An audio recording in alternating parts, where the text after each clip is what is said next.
الملك، أحلى دولة بالعالم المغرب. عاش الملك، عاش الملك، الله يطول بعمره، الله ينصره. عاش المغرب، عاش المغرب. أننا سنعيد إن شاء الله هذه العلاقات إلى أوجها، وسنقوم بطرد البوليزاريو من سوريا وقطع العلاقات مع كل من يؤيد البوليزاريو. هذه البوليزاريو الذين كانوا أداة في يد الجزائر، والجزائر النظام الذي يؤيد الإرهاب ويؤيد هذا النظام الفاسد الساقط في سوريا. عاش الملك، عاش الملك، عاشت سوريا حرة. الحمد لله رب العالمين، الحمد لله، بنحمده وبنشكره. الله خلصنا من آل الأسد، الحمد لله رب العالمين، الحمد لله.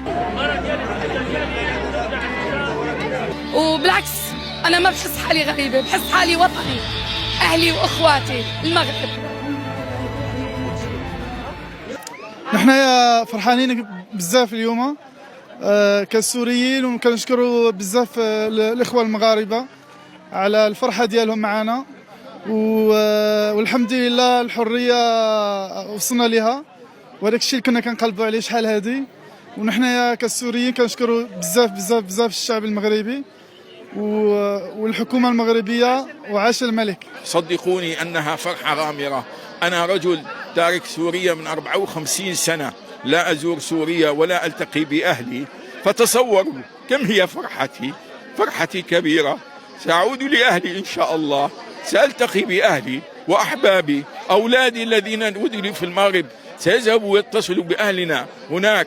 إنها فرحة كبيرة غامرة بالحقيقة يصعب علي أن أصفها، يصعب علي أن أصف هذه الفرحة. ولكم أن تتصوروا شخص غائب عن بلده 54 سنة قسريا، فإن شاء الله سأعود بأقرب فرصة لزيارة الأهل والأحباب، وسأبقى في المغرب مدى حياتي بعد عودتي لهذا البلد الذي أكرمني وقدم لي كل المساعدات، ووقف إلى جانبي ساعة العسرة التي تعرضت عليها من النظام الساقط، والحمد لله رب العالمين.